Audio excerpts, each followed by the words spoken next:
আমার ভাইকে তুলে নিয়ে গিয়ে আমার কাছে লাড্ডু পাঠাচ্ছিস? মারা গেছেন ভারতীয় অভিনেতা মুকুল দেব। বলিউডের পাশাপাশি টলিউডেও খলনায়কের চরিত্রে ব্যাপক জনপ্রিয়তা পেয়েছিলেন এই অভিনেতা।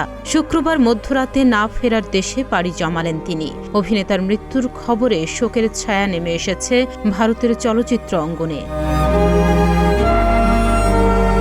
ভারতীয় গণমাধ্যমের খবর, দিল্লির একটি হাসপাতালে মৃত্যু হয় মুকুলের। বেশ কিছুদিন ধরেই শারীরিক অসুস্থতায় ভুগছিলেন 54 বছরের এই অভিনেতা। তার মৃত্যুর খবর সামাজিক মাধ্যমে প্রথম জানান অভিনেতা মনোজ বাজপাড়ি।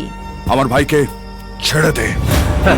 টলিউডে জিতের ভিলেন তথা খলনায়ক হিসেবেই পরিচিত ছিলেন এই অভিনেতা। টলিউডের একাধিক বাংলা ছবিতেও কাজ করেছেন তিনি। তালিকায় আওয়ারা, বচ্চন, সুলতান, দ্য সেভিয়ার উল্লেখযোগ্য। তার সঙ্গে সবকটি ছবিতেই নায়কের ভূমিকায় অভিনয় করেন জিৎ।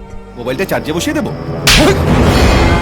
বহুমুখী প্রতিভার অধিকারী ছিলেন মুকুল। ছোট পর্দা থেকে বড় পর্দা সর্বত্র অনায়াসে গতিবিধি ছিল তার। প্রথম ছবি দস্তকে পুলিশ অফিসারের ভূমিকায় অভিনয় করতে দেখা যায় তাকে। সালমান খানের সঙ্গে জয় হো ছবিতে মুকুলের অভিনয় আলাদা করে নজর কেড়েছিল দর্শক সমালোচকদের। বাংলা ও হিন্দি ছাড়াও তার ঝুলিতে মালায়ালি, গুজরাটি, পাঞ্জাবি, মারাঠি, ইংরেজি ছবিও রয়েছে। আমার সঙ্গে আছে, এসে নিয়ে যাও।